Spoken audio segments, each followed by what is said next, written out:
গোপন সূত্রে খবর পেয়ে এসটিএফ টিম উদ্ধার করলো বিপুল পরিমাণে নিষিদ্ধ কফ সিরাপ। অবৈধভাবে পুষ্পা সিনেমা কায়দায় মালগুলি পাচার হচ্ছিল নিষিদ্ধ কফ সিরাপ। সূত্রের মারফত খবর মোট 100টি প্যাকেট উদ্ধার হয়। ঘটনাস্থলে গাজল থানার পুলিশ উপস্থিত ছিলেন। ঘটনাটি মালদা জেলার গাজলের দেউতরা এলাকায় 512 নম্বর জাতীয় সড়কে।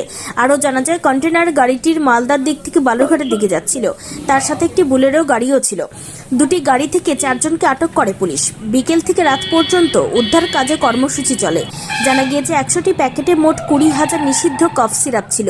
প্রতি প্যাকেটে 200টি করে কফ সিরাপ পাওয়া যায়, যার মার্কেট মূল্য 20 লক্ষ টাকা। পুলিশ প্রশাসন পুরো ঘটনার বিষয়ে তদন্তে নেমেছেন।